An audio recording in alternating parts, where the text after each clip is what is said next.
नमस्कार, मैं हूँ मनविंदर। एमबीएन नेटवर्क पे आप सभी लोगों का बहुत स्वागत है।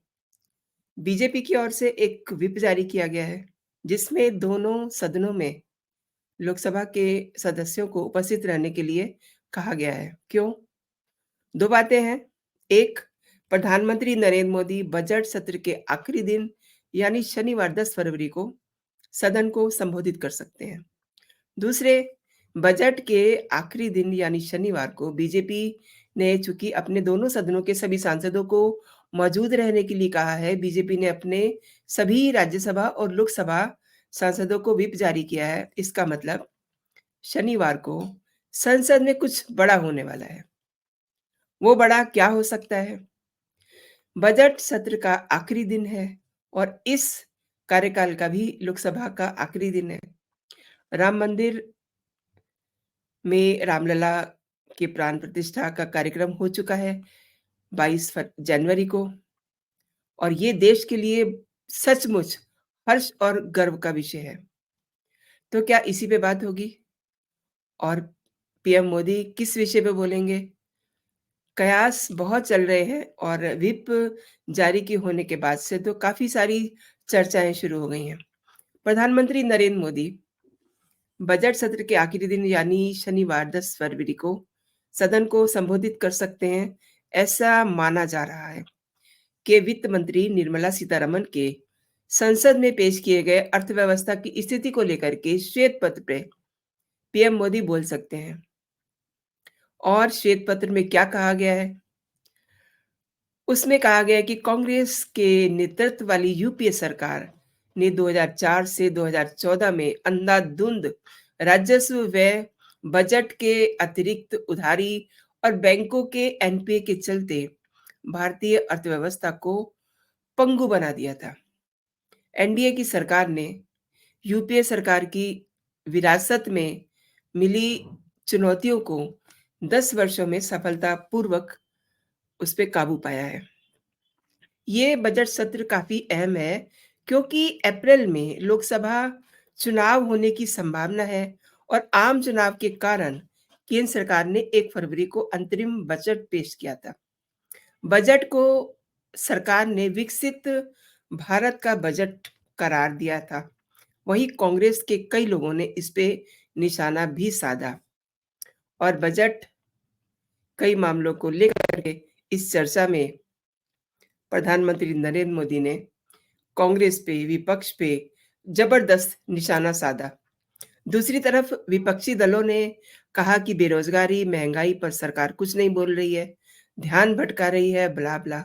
और राष्ट्रपति के अभिभाषण पर सदन में धन्यवाद प्रस्ताव पर जो चर्चा हुई, उसका जवाब देते हुए प्रधानमंत्री ने कांग्रेस नेता राहुल गांधी का नाम तो नहीं लिया, लेकिन उन्होंने ये ज़रूर कहा कि एक ही प्रोडक्ट को बार-बार लॉन्च किया जा रहा है।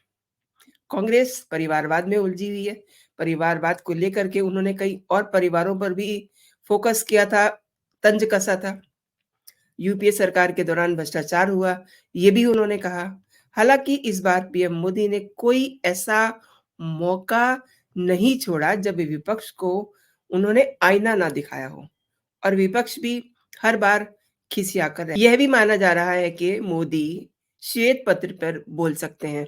हालाँकि मोदी पहले ही विपक्ष के ब्लैक पेपर की हवा निकाल चुके हैं।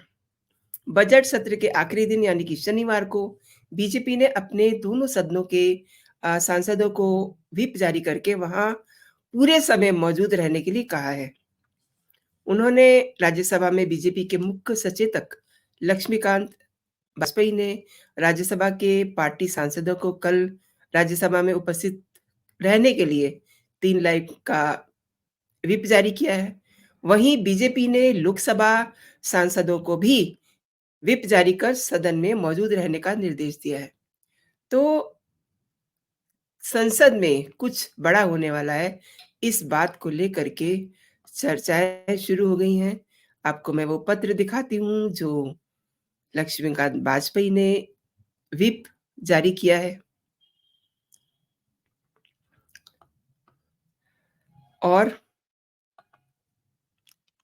राज्यसभा सांसदों के लिए जारी व्हिप में ये कहा गया है कि बीजेपी के सभी राज्यसभा सांसदों को ये सूचना दी जाती है कि अति महत्वपूर्ण विधायी कार्य चर्चा और पारित करने के लिए शनिवार को सदन में लाए जाएँगे। इसलिए बीजेपी अपने सभी राज्यसभा सदस्यों से ये कह रही है कि वो 10 फरवरी को पूरे दिन, पूरे समय सदन में अनिवार्य रूप से उपस्थित होकर के सरकार के पक्ष का समर्थन करें। तो यहाँ से चर्चा शुरू होती है कि सरकार के पक्ष का समर्थन करें, तो वो क्या है ऐसा? अब अटकलें ये भी हैं कि केंद्र सरकार शनिवार को दोनों सदनों में राम मंदिर पर चर्चा करा सकती है। दरअसल संसद में सीधे राम मंदिर पे चर्चा नहीं हो सकती। ऐसे में संसद के दोनों सदनों यानी कि लोकसभा और राज्यसभा में कल राम मंदिर पर धन्यवाद प्रस्ताव पेश होगा। इसे लेकर के बीजेपी ने अपने लोगों से कह दिया है व्हिप जारी करके। पिछले महीने की 22 जनवरी को राम मंदिर में रामलला की प्राण प्रतिष्ठा का दिव्य और भव्य आयोजन हुआ था और ये सच में भारत के लिए गर्व का, गौरव का और भव्यता का विषय है। और जब ये सेशन शुरू हुआ था, उस दिन भी जय सिया राम के वहाँ उद्घोष किए जा रहे थे, जो ये बता रहा था कि वहाँ सब लोग बहुत खुश हैं राम मंदिर के निर्माण से। और चूँकि शनिवार को आखिरी दिन है, तो रामलला के मंदिर पे धन्यवाद प्रस्ताव तो बनता ही है। तो हो सकता है कि ये प्रस्ताव पेश किया जाए। तो दोस्तों, आपने मेरे साथ पूरा वीडियो देखा। बहुत धन्यवाद आपका। आपको अगर मेरे कंटेंट पसंद आ रहे हैं, तो आप मेरे वीडियोज़ को लाइक ज़रूर कीजिए, अपने दोस्तों में भी इसको शेयर कीजिए एंड जो बेल आइकन है उसे दबाना ना भूलें, ताकि आपको मेरे वीडियोज़ के हर नोटिफ़िकेशन आप तक पहुँचे। अगर अभी तक आपने मेरा चैनल सब्सक्राइब नहीं किया है, तो मेरे चैनल को सब्सक्राइब भी कर लीजिए। आज के लिए दोस्तों इतना ही। आप अपना और अपनों का ख़्याल रखिए। खुश रहिए, स्वस्थ रहिए। जय हिंद, जय भारत।